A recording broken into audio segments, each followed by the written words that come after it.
Hello, this is Suzanne Reese, and I am the Fabulous After 50 coach. And I want to spend a little bit of time talking to you about why it is that as full-grown adults we spend so much time using the phrase, I don't understand why I did that. I understand why I can't stop doing this. I want to address that, and especially we're going to focus on how it pertains to eating, but this pertains to every aspect of our life. So keep that in mind as we talk. And I want to start first with just an explanation of our brains and how our brains work, and starting from when we're little babies. So when we're born, we have just a brain stem. That brain stem, we have other little parts of the brain too, in case you're being technical, but that's the main part of our brain. And that brain stem has a primary job of keeping us alive. It controls our heart, our organs, and it keeps them functioning. It's a repetitive part of our brain. It likes to repeat things over and over, hence the beating of the heart and so on and so forth. Now, because of that, when we do something that this part of the brain is successful, especially when it's immature as a baby, and the goal of successful for this part of the brain is that it keeps us alive. When it succeeds in keeping us alive in some action, some event, it likes to repeat that. That worked. We're still alive, so let's repeat it. So a lot of the things that happen to us as babies are repeated over and over again. So keep that in mind. Now, the other part of our brain when we're babies, when we're children, is our subconscious. The subconscious forms from the time we're born. It starts growing. It actually becomes the largest part of our thinking process, and it's the creative brain. It's the imagination.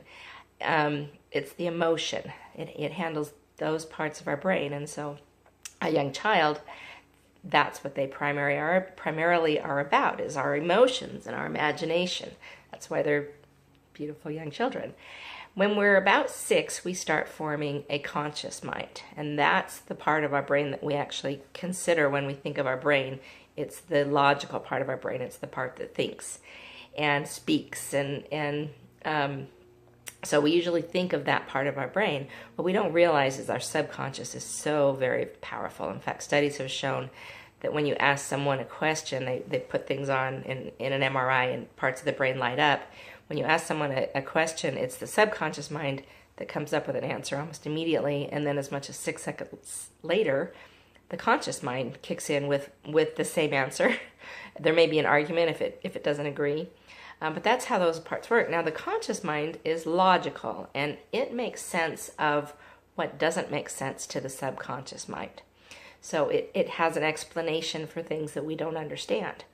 So when you're a little child and you don't have that conscious mind, you just have your subconscious, you can develop these false beliefs. Now, let me give an example of how one of those can form. You may be a little 3-year-old and you draw a picture of a tree that your little 3-year-old self thinks is the best picture of a tree that's ever been drawn. You think it's exactly like the tree you're looking at, and you're so happy and proud of this tree, and you run to your mother and you show her your picture. Now, mom could be doing any number of things. She could be holding the baby and cooking dinner and talking on the phone, and just completely blows you off.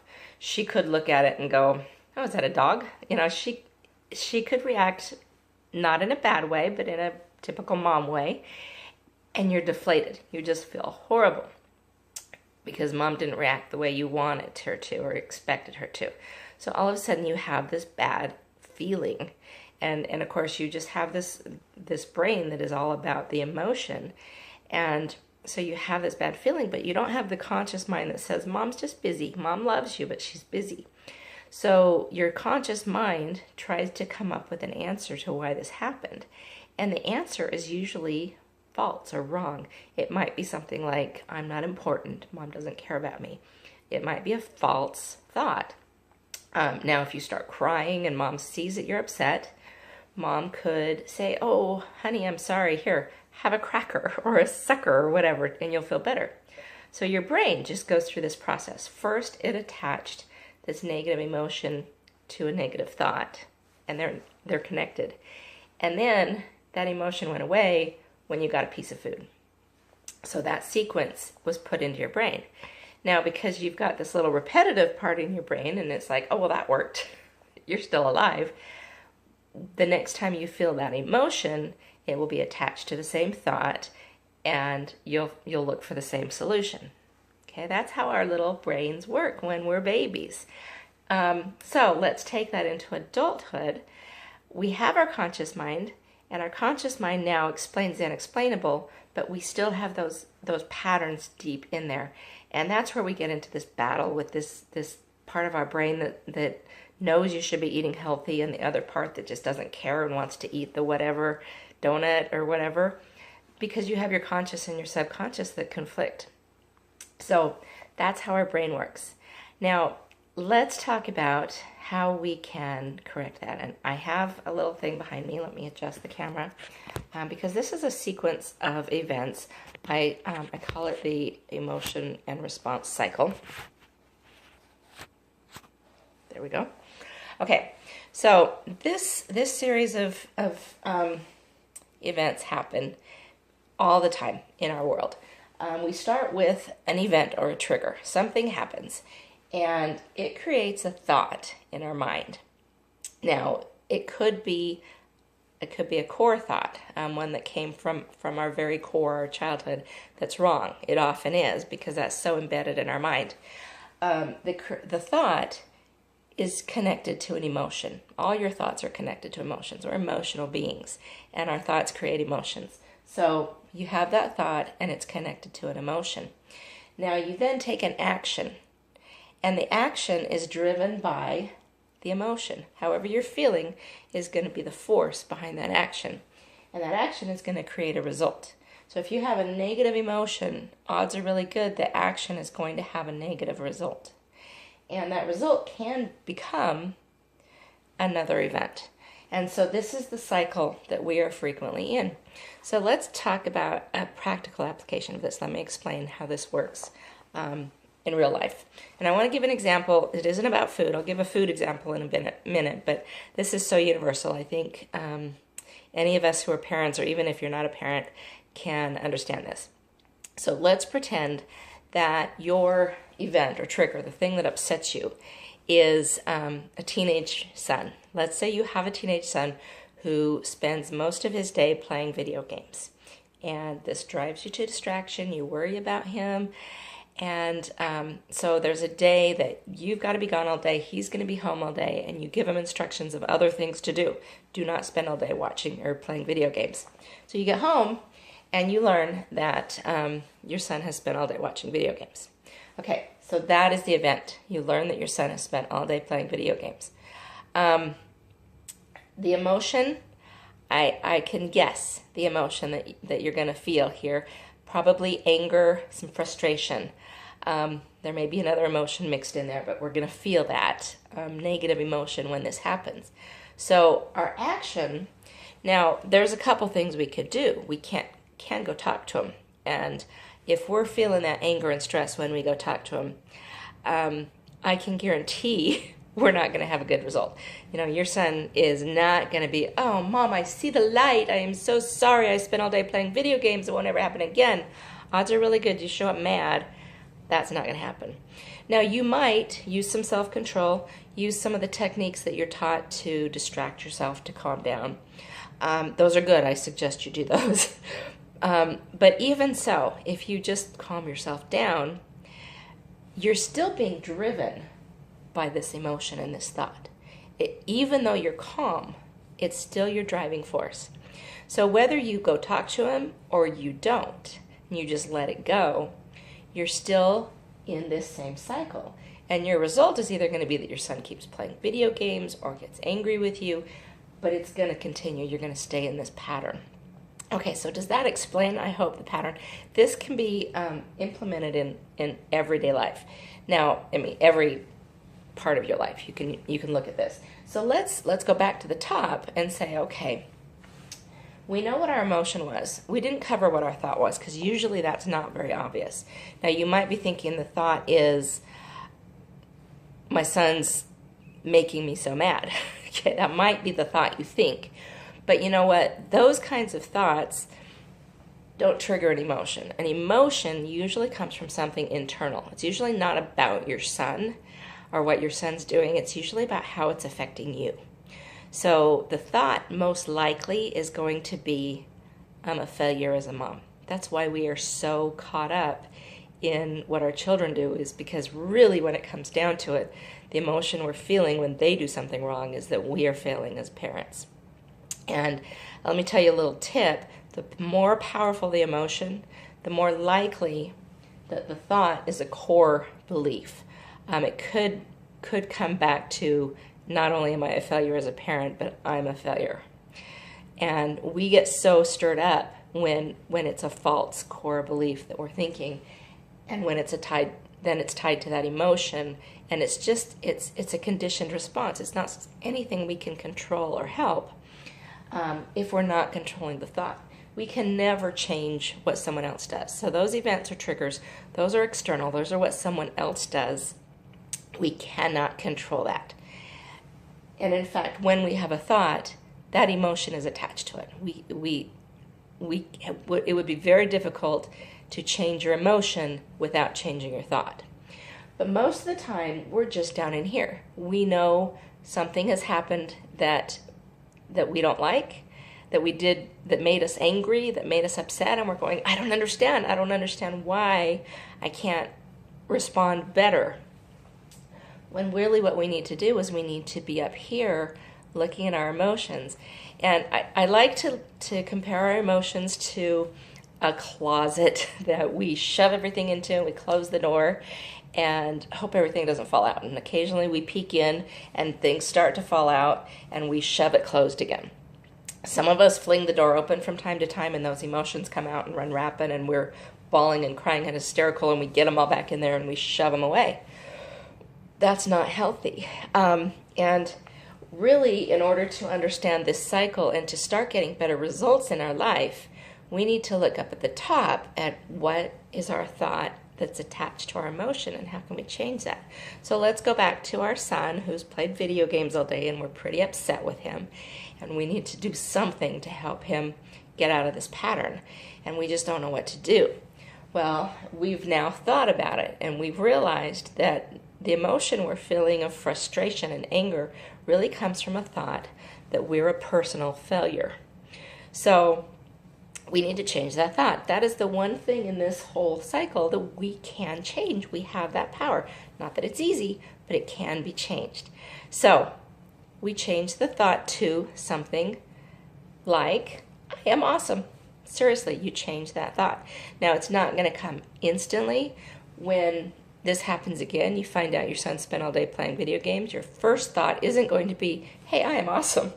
I admit that. But if you're prepared, if you've realized the cycle and you have that emotion, you can go, wait a second, I know this makes me angry, but I have to remember I am an awesome parent. And you say that to yourself until a different emotion is attached. And you practice, and it just happens over and over. You practice that different emotion or a different thought until you do have a different emotion. And then when you take action, you're taking action from a place of love. You love your son, and that's part of your thought is, I'm a terrific parent and I have a fabulous son and I'm so grateful for him. So you approach your son from an entirely different driving force. You come from confidence and love, and you're going to get a better result when you do that. Okay, so that's our everyday scenario. Let's move that over to food now, because I told you we'd be talking about food. So, and this is something that I get asked about all the time. I can't stop eating, or I have this compulsive eating. I do really well. I eat healthy foods, but sometimes I just eat way too much, or I have this craving for something and I just don't get it. Why am I having that? Okay, so let's look at that. And I want to eat a whole pint of Haagen-Dazs ice cream. Okay, that's I just really want to do that. Now, I'm not going to start at the top. That's not going to be your event or trigger, because those are external. This is an internal event. This is something that's happening inside of you. So we're going to make that your action. I want to eat a Haagen-Dazs pint of ice cream. This is my action. Now, you might not eat it. You might choose to use a distraction and to go on a walk, or just tell yourself I don't need it. And that's a much better thing, much better action that you'll get better results. But you're not going to get great results because you haven't addressed the question of why do I have this urge to eat this? And eventually it's going to happen again, and you're going to be back in the same place unless you figure it out. Plus, your driving force, the thing that's driving you, even when you go on that walk or whatever, is still from a negative energy place. So let's work backwards. So let's say you have this urge to eat this pint of Haagen-Dazs. You want to fill in as many of the before things that you can figure out. It might be that you know that your boss laid into you that day. That might be the thing that you know triggered you to want to do this. Or it might be that you know you were stressed out at work. I don't know which one is going to come to you first, but it takes some thought. Think about it and decide, why am I having this urge right now? Why am I having this thought? And from there, when you've figured out one, figure out the other. And I'm leaving out thought again because usually that's the one that you have to think about last after you've figured out the other two.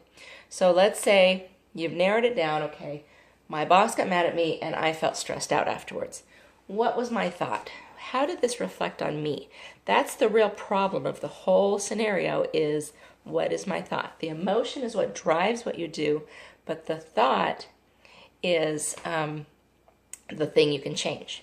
So driving force and the real problem, emotion, the thing you can change is the thought. So where is that thought? It's an internal one generally. And if it came, and again, I'm giving examples, and you guys, this is something you have to do for yourself. As a coach, I help guide women through this process of figuring this out. But it always comes internally from you. You're the one that knows. Your subconscious knows. So give us some thought. When I'm stressed out, when my boss said this to me, what was the thought I had? And typically, again, it's going to go back to one of those core messages. I'm a failure. I'm not good enough. I'm not important. One of those messages is there. When you feel that emotion, it's connected. And so that negative thought, which isn't even true, is connected to a negative emotion, and your brain automatically connects it to an action that the brain knows is going to make that emotion go away, because you don't want to deal with that bad emotion. And so you know eating a pint of Haagen-Dazs will make it go away, at least temporarily. It's going to come back, and you're still going to have these bad results, either from eating all that ice cream or from pushing it off, pushing it back down into your, closing that closet and not dealing with it. You're going to have negative results because you're driving from a negative place. So again, we take it back to the beginning and we realize, okay, when my boss lays into me, I can't change my boss. I cannot control what he does, but I can control my thoughts. That's what I have control over.